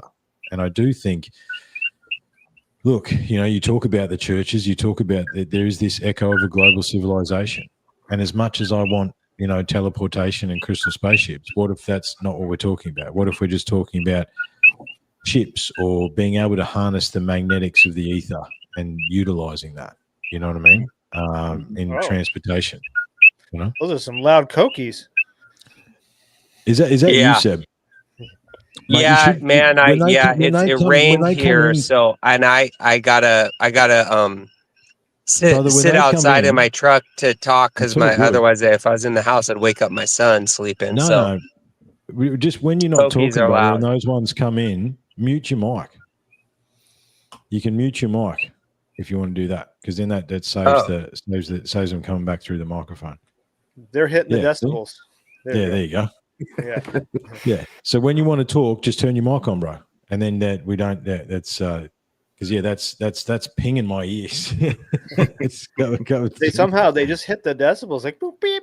It's probably I got phones in my room that are levitating from the sounds of the coqui frogs. That's how the ancients did it, right there. Yeah, that's right. They channeled the frogs. That's what they drank the frog venom and made them whistle. Now look, that's an awesome email from Emmett, and I do think he's sort of there's an echo, man. There's an echo of something that. And again, what if we could what if we've had enough technology, just as humans, to circumnavigate the planet 4 times, 5 times, twice, 3 times? You know what I mean? How many echoes of civilizations are we actually looking at here? And is there an underlying control element? that's where the theory for this materialistic civilization that survived the cataclysm came from. Because there does seem to be a guiding hand that winds through this stuff. You know, like there's a guiding hand. But is that the people living in the ocean? You know what I mean? Like how crazy do we want to get? Like the question, I wish we had the answers. You know, it could go on and on. My question too is though, did Egyptians really create the first pyramids? Did the story of Atlantis comes from Egypt, but you know they're talking about their underwater. I think they found them. I think they found them.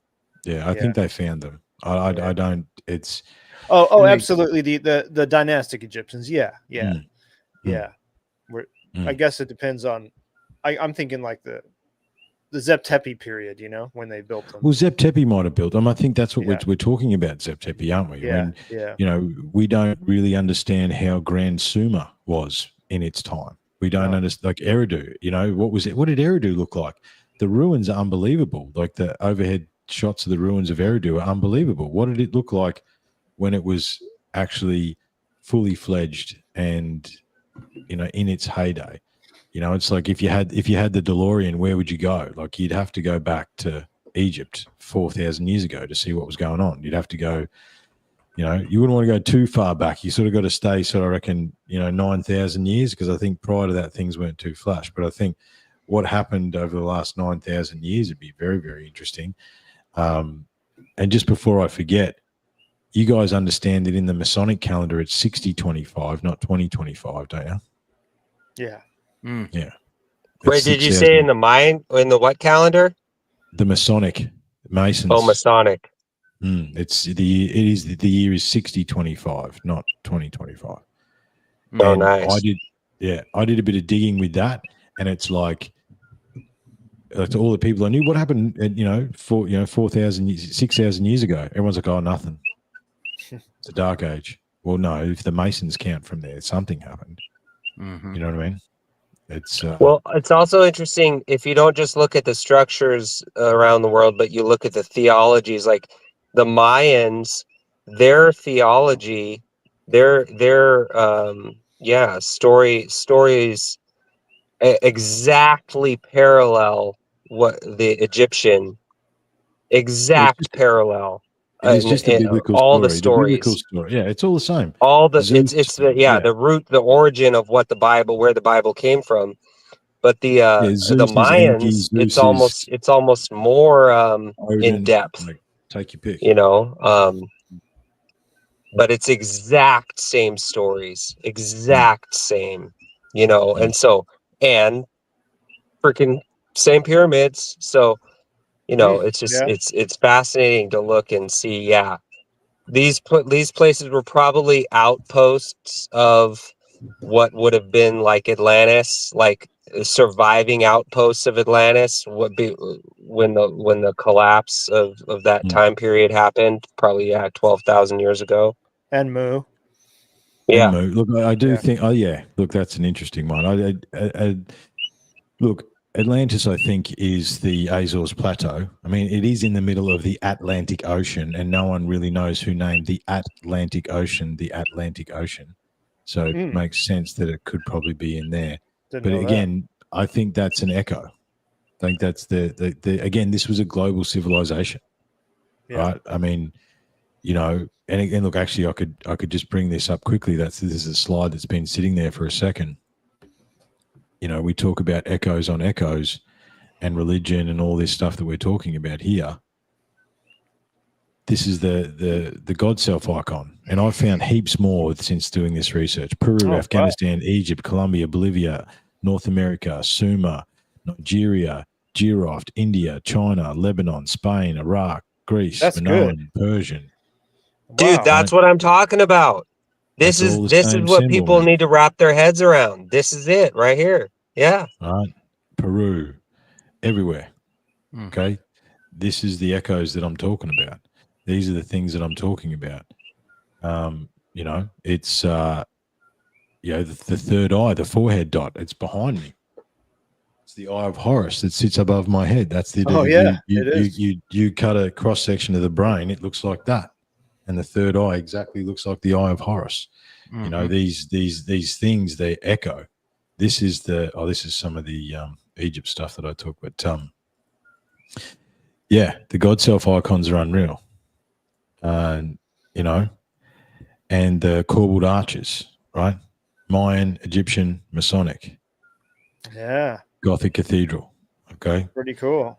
This is this is work that I hadn't quite. We did an episode on this a few years ago. You know, it's fascinating when you do this stuff for years, things come and go, but the triptych is something that underlies it all, and it's fascinating. I do think, and I actually, while we've been chatting, I looked at Richard Casaro's website. He's posted nothing on there since like 2018 or 2020. He's posted nothing on his website. I don't know what happened. Look, people got through COVID differently, I suppose. I don't know what happened to him. However, his work is very valuable, and it overlays a lot of the work that I've been doing, and that's the reason I look at it. But it also it stitches it together. And as far as Egyptians, there's a lot more evidence of Egyptians coming to Australia. Actually, I wonder if Richard's still here. Richard, are you still here, brother? Mr. Patterson, Earth to Mr. Patterson. Well, Zach, did you have anything to add to that email? The Egyptians, because you wrote a book on pyramids, Pyramid Rising. So yeah, my first book was about pyramids and their global connections. I had a group on Facebook before my first account was shut down, dedicated to kind of talking about all this. I think it's still on Facebook, and you can probably join. I'm not sure who admins it anymore, but it's called Global Pyramid Connections. And there's some evidence that the Egyptians used the reed rafts to, navigate the oceans and things like that. And then you have, I think it's the Gosford glyphs. Is that right, Triffin? Mm-hmm. Yeah, the Gosford glyphs. I really don't have, much to add to it. You guys covered a lot of it, but it does make sense that the Egyptians weren't just in Egypt. They probably did go all around the world. And pyramids. Do you have that book, Ben? Let me know. Keep going. Yeah, I'm gonna have to get that book too. That's cool. I'm not too sure about that. I mean, if they can build giant works of art out of stone that you can't do with copper and chisel, I'm sure they could get around the world pretty easily as well. Exactly. And this is the thing. And I think, reed boats is a bit of a stretch as well. If you can build a giant pyramid, you can build a good boat. In order to get to the pyramid, you would have figured out how to build a good boat before then. And I think there was a global civilization. I think they visited everywhere. I think Australia is very important in a lot of ways, and that's why I'm sort of pushing the research down here as best I can, because there's echoes down here, not many, because the British did their job well. They did their job very well. Yeah. With slaughtering the indigenous here, and that's a tragic, unbelievable. It's just but they did that everywhere as well. However, look, I will say here on the live tonight that the Gosford glyph research that we did last year, we were at the Gosford glyphs at Solstice last year, me and a team from Unlocking the Code, and we are going to push that research forward in the very, very near future, as quickly as we can. I won't say any more there, but that, again, don't think because the show hasn't been going on that the research hasn't been going on behind the scenes, because it most definitely has. It is. And look, I'm going to prove that they're older than they say they are. I'll say that. I'm going to prove that. And we kind of already know, but mum's the word. Yeah. Mum's the word. We already know, but I need confirmation before I'm not coming out without at least a few different points of evidence before I say exactly, what I want to say, because it's and that's the story, and as I said, the pyramids of the Pacific, I know Rex Gilroy, unfortunately he's not with us anymore, may he rest in peace. However, his research down here is very, very interesting. And he talked about a pyramid that they pushed into the ocean up north, actually where Ben's from. I think it was Airlie Beach, or it was around there. Yeah, they pushed Yeah, a thanks for pyramid that, into the Ben, ocean. because Mm. that looks like required reading for Sacred Site too. It does. We Yeah. need copies of that book. Yeah, we have to find Yeah. it. Mhm. Yeah. That's good We got stuff. another email there, mate. Because you Yep. boys are going to have to. We're going to have to. Are we shutting down and going again, or what are we doing? We are. And I mean, you guys are welcome, Zach, Seb. I know it's late. I've decided I'm gonna do it because we're gonna have John Graham on, and he's gonna talk about his research into the Palladians and the holes that we found and all that. Yeah, but I know it's late for you guys. But you're totally welcome. We're gonna probably shut down at 11 Hawaii time and get back on at 12. So that sounds good. Here it is. So, well, okay. I just wanted to wrap up that last email just saying though, yeah, that's okay. Well, I think we covered it. So, but here, No, this I is just the think next. thank you, Emmett. Think that's Thank you, Emmett. Yeah, it's really cool. It was really a cool. detailed email. You know, like Yeah. that took time. So I really appreciate the time. I guess it took so. for him to do that. This is what I was going to say is that Columbus was a 33rd degree Freemason, and So was people Cook. like Cook, yes, and Magellan probably were people that had old maps and went out in search of these places after they had knowledge of pre-cataclysm, possibly pre-Younger Dryas. I mean, imagine finding Hawaii. I mean, it's so hard to find here. And Captain Cook found Tahiti and New Zealand and Australia, places that are not easy to find in this vast ocean. He knew where they were. You know, that's all. And down under, Captain Cook and his men could speak the language of the symbols, and the indigenous down here understood the language of the symbols. And that's so, you know, and I think as the British normally were, they were friendly to start with, you know what I mean? And then they become not so friendly. Loomis, have you ever entered the subterranean archives of the Bishop Museum? I guess there's an underground archive. No, I've only been there once. Okay. I need to go back, but it kind of bothers me how much they jack the price up. So it's like, you fuckers. They won't even give good Kama'aina. I'm like, really? You have to spend that much to get in there? Okay. Well, supposedly there's a map kept in the archives underneath the Bishop Museum on Oahu that show a landmass in the Pacific. Moo, yeah. And so it'd be interesting to gain access to that. I mean, maybe you wouldn't have to pay as much or something if it's like a research-based visit. Well, I don't mind paying the admission. I'm just like, I just remember when it was so much cheaper. It's like $20 now, person. I know, but, you know, it's just like, you're old, mate. We're old. Yeah, I don't know what happened, but we got old. Yeah. Yeah. I don't know. I had little kids a while ago. Now they're grown up. Yeah. It's crazy. Let's go on to the next email. Ben Hall said Tin Can Bay. What is that? What's that? Tin Can Bay. That's where the pyramid was. Oh, okay. Tin Can Bay. Yeah. Okay. And that's up north by It's up north, yeah. It's up near Cairns, in between Mackay, Cairns. Up in the east coast there. Yeah. Look, the Dutch discovering Australia is another very interesting rabbit hole because there's windmills in Sydney and there's all this Dutch evidence. I do wonder whether the British took over a Dutch settlement. That is a very, very interesting line of research. Oh, interesting. Yeah. No, that's a very interesting line of research. Good stuff, Ben. Okay, this is on Instagram. I got this. This was a short thing I got. And this is probably going to spur a bit of controversy here, but great documentary, just posted about it. Only thing I disagree about is that I'm not convinced about the dates on organic material. Personally, I believe the Earth is 7,727 years old. Axe. And I actually like to know how he came up with that number, because that's a very specific number. Very specific number. Very specific number. Yeah. You know, that's like I'm going to meet you tomorrow at 2:11. You know, that's right. That's like okay. I mean, it's a very specific number. I'd be interested to hear his theory behind that number. Me too. I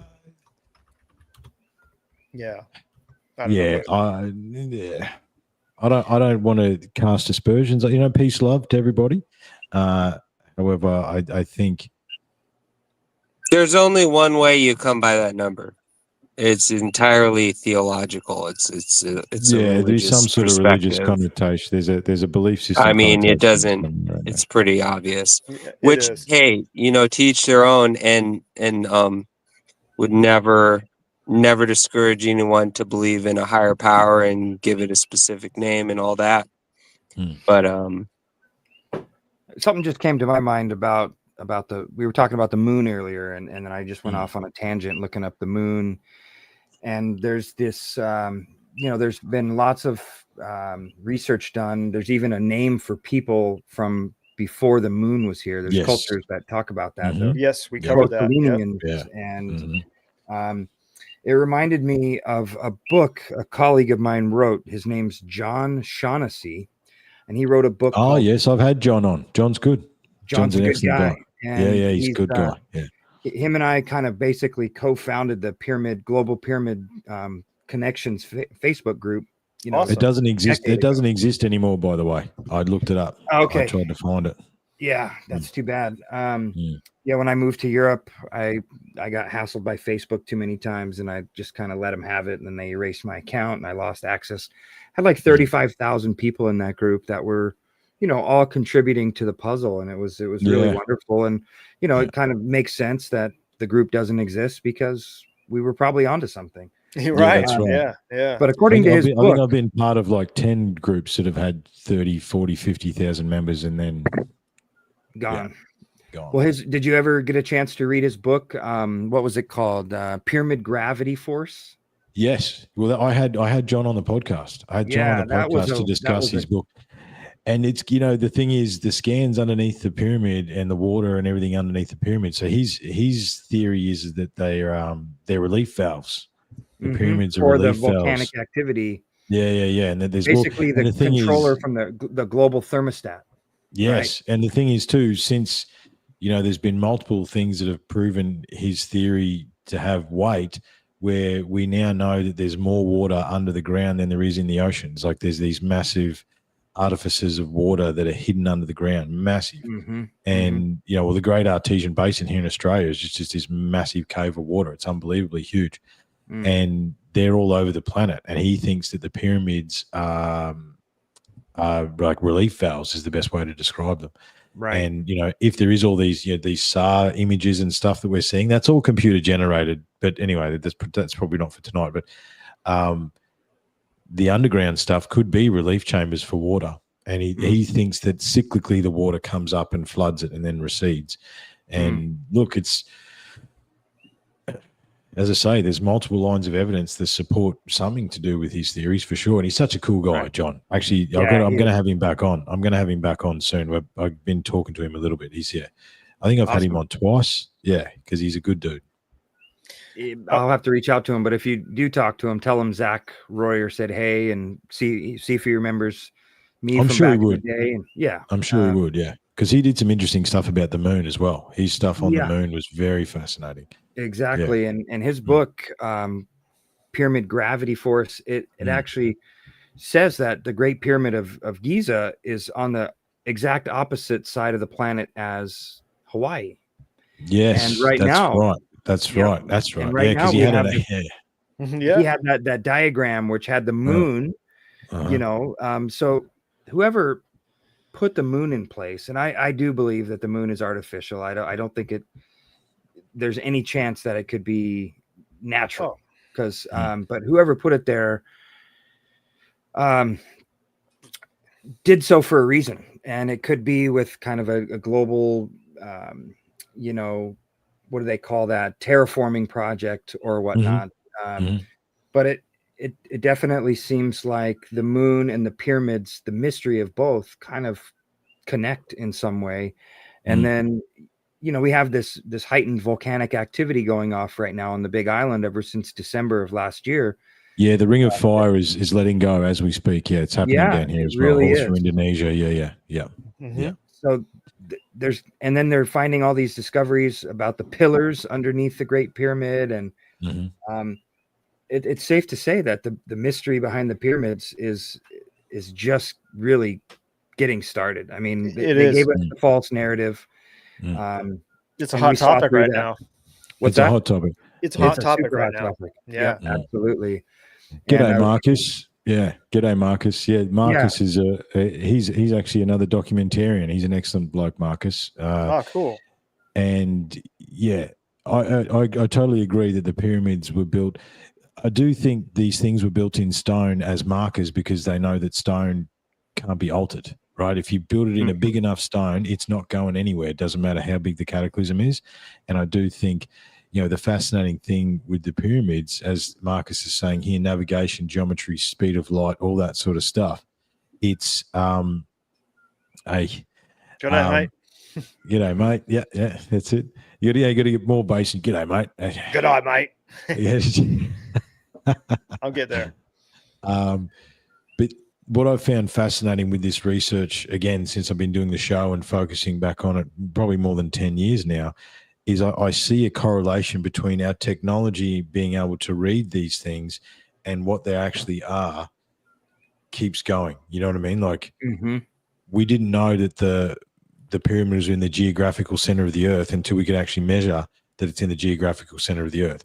We didn't know that it's pretty much exactly northwest, east, south until we could literally measure the fact that it was exactly within like 1/60th of a degree. We didn't know that, how perfect the actual pyramid is until we could measure how perfect the pyramid is. We didn't know that the Great Pyramid is actually 8-sided, not 4-sided. Right. And we didn't know that until we could fly over it at certain periods of time. You know what I mean? So like as our technology is going up, the level of understanding and what is actually truly in these sites is coming together. I mean, you start digging into the temple, what's in Cambodia.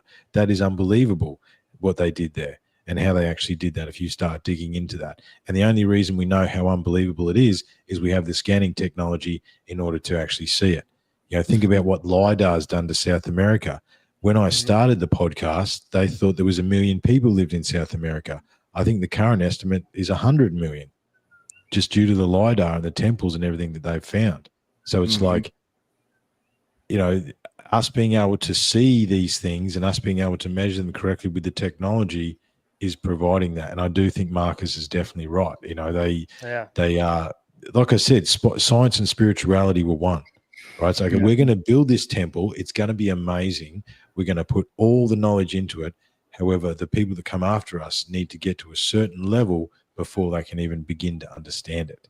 Right. They need to reach a certain level within themselves and within the culture before they can even begin to understand it. Even the Nazca lines couldn't be seen until flight was, no one knew what the Nazca lines till flight was. Yeah, Nazca lines are unbelievable. They defy belief, the Nazca lines. Yeah. Same with the lesser known Blythe and Toglios in Arizona, which I saw about 5 years ago.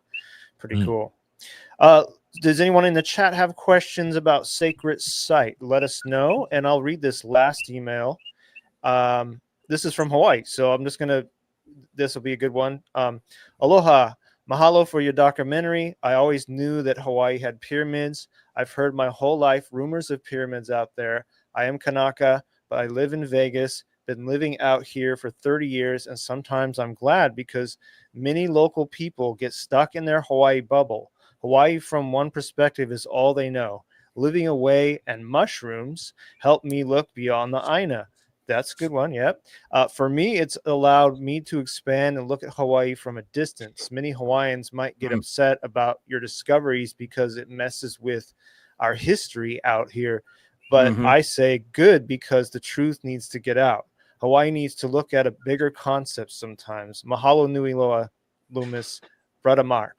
Thank you, Mark. Yeah. Thank you. Thank you, Mark. I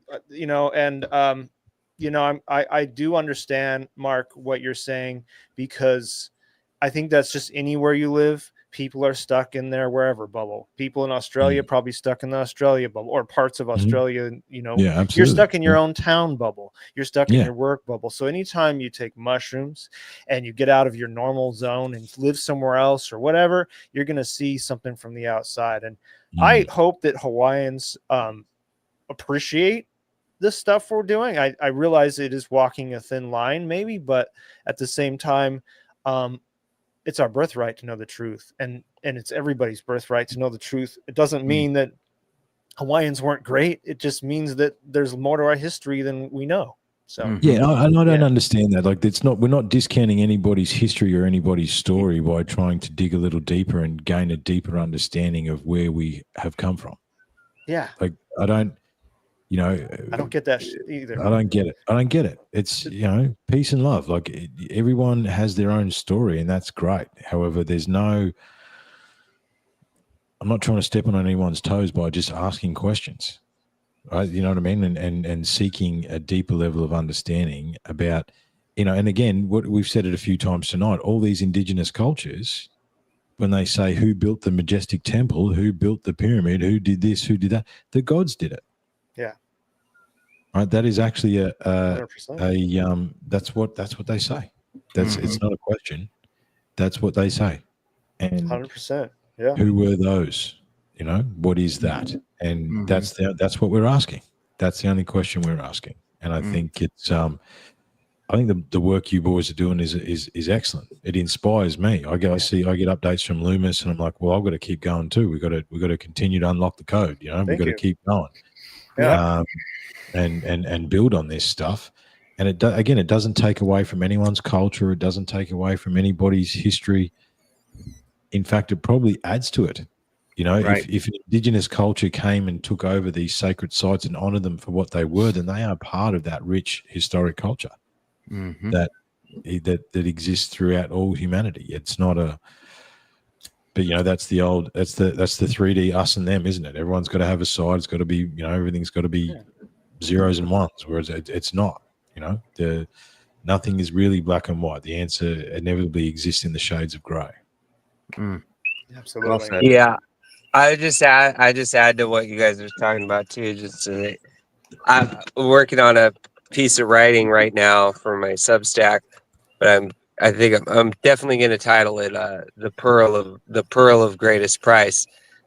But I think that it's that when you look at all this ancient history, you see that there was a worldwide civilization that was accomplishing things way more advanced than anything we could even spit at today. With all our technology couldn't accomplish any of what was done at these far distant times on a worldwide level.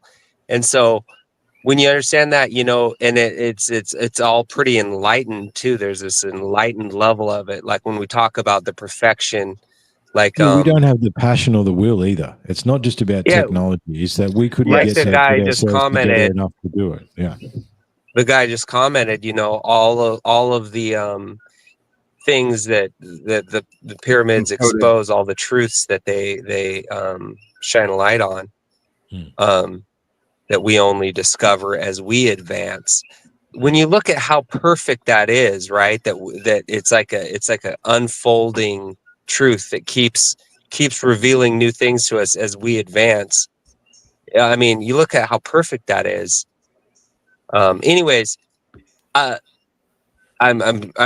trailing a little bit, but my point cuts back to what this guy Kanaka, the brother Mark, It's brother Mark was saying, is that hey, we all get tunneled into place and identification with our specific groups and where we grew up and everything. It happens all over the world.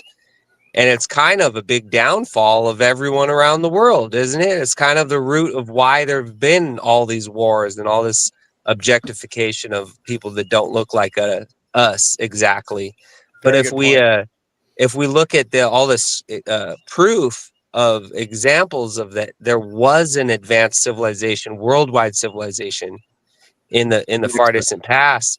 I think the pearl of greatest price is realizing, man, not only are we all brothers and sisters, like we're all related, but we've all worked together. Like humanity at one time was like not at war, Well, I don't think that this is the thing. Science and it was getting spirituality along. It was accomplishing things at a very high level, on a worldwide level. And I think that's like such a beautiful truth, but it's definitely true. It's definitely true. These things were not military fortresses. They were not elements of a warring culture. They're creations of an enlightened culture. They weren't built by slaves. They No, were that's right. no, Yeah. And they weren't no. And they weren't tombs. You know, No. They were tools. They were places of science. They were places of worship, and I think it was sort of all the above. Mm-hmm. Oh yeah, We missed a but comment, I mean, by the way, boys. We missed a comment. Oh, we An did. anonymous participant said maybe they use some sort of vibration frequency tool to make carvings. I think so. I think it's not out of the realms of possibility. I think, Who I mean, said that? Or something. yeah, it just is- come through. It come through on my end, man. I just thought I'd Oh, grab weird. Weird. I didn't it. see that But one. yeah, no, it's. Huh. I do think so. I do. Hmm. Well, I mean, what is a soldering iron? Realistically, it's a metal tip that heats up. Is that not? That's heat and vibration, and you know what I mean. Like that's Mm-hmm. not technically. Like it's. What are we actually talking about here? It's. But I think I echo what Seb said. It's a beautiful thing, and it's you talk about the mushrooms. Maybe because they are of this planet and have been on this planet for who knows how long. Maybe they allow you to plug back in to what is actually really going on, as opposed to what we're have told. you ever is heard of going on. the theory with that Terrence McKenna said? Terrence McKenna had a proposed postulated ape a theory. theory Yeah, that the ape apes theory. ate the. Well, I'm not going to say the apes because our work we've done recently kind of blows that out the water. It But does, let's just because say, apes and humans, two totally separate things. Yeah, but right, anyway, right, keep right. going. But Yeah. but just that Adam and Eve ate the forbidden fruit, and then they had knowledge. And so, are we talking about mushrooms? Certainly a good way to gain knowledge. Was the mushrooms and the cross? Who was that guy? That was a book, because he said that the apple was actually an Amanita muscaria. The sacred mushroom and the cross. I can't remember who that was, but that's John Allegro. That's him, John Allegro. Yeah. And do you know what? And there's a story behind that book. I'm pretty sure the church bought every copy of that book to make sure it didn't get into circulation. And then later down the track, someone bought the book and re-released it. I'm pretty sure. Mm-hmm. That's the law with that book. But yeah, look, don't get me started on mushrooms. I think everyone needs at least 3 grams, and sacred space and medicine and everything else like that. Absolutely. Yeah. Oh yeah. I don't think I'd be here if it wasn't for mushrooms, right here doing this. I don't know. Or Absolutely. Yeah, Yeah. absolutely. Look, a DMT trip saved my life. You want to get down to the nitty-gritty of it. I was seriously contemplating taking an early exit, and ran into a sister. I don't have a sister, but if I did, it would have been her. And I ran into her, and she gave me DMT, and that's a point. You know what I mean? I wouldn't be here without that experience. Definitely. Like there's no doubt in my mind about that. I've seen it. It's Cool. life-changing stuff. Well, guys, I think we should start to close this out. It's almost 11 in Hawaii. I'm going to go back on the same streams at 12 o'clock. We'll take a break. You guys can join, all of you. I know, Seb, you may have to work tomorrow. I don't want to keep you up but you're definitely welcome to join us. Zach, same thing, if you feel like you got to go. Totally understand, but we're going back live down under with John Graham. And I think, it's 7 o'clock. It's heading to 7 p.m. I haven't had anything to eat pretty much all day, so I need a break and a feed. So I'm actually from the future, boys. I know. I know what's going on with tomorrow. It's 7 p.m. on a Thursday. Yeah. What's it like? It still sucks. It's so dumb. Well, I want to thank you guys for coming on, and thank you everybody in the chat, and thank you. All the emails were great. I really liked them all. They were fun to talk about. It was excellent to sit down with you boys as well. Yeah, we haven't had a long firm conversation. We need to continue this. And then you need to get you up here, Triffin, to show, to come Absolutely. up with some of our discoveries. Yeah. And I want to go swimming for megaliths, and only you know what I know that you know that I know. Yeah. We know what I'm talking about. Somebody knows somewhere. Yeah. Someone knows. Yeah. All right, guys. Well, thanks everyone. and we will do this again in a little bit. Yeah, Much love, I'll everyone. see everybody in an hour. Thanks, guys. All right. Yep. Thanks. See you Thanks again. guys. All Good to right. see you. Thanks, guys. Awesome, Seb. Thank right. you. Adios. Cheers. Take care, guys. Good luck Thanks, on the Marcus. next cast. Are you Thanks, guys going to mate. come? Oh no. All right. Probably Oh. not. I'm gonna call it a night.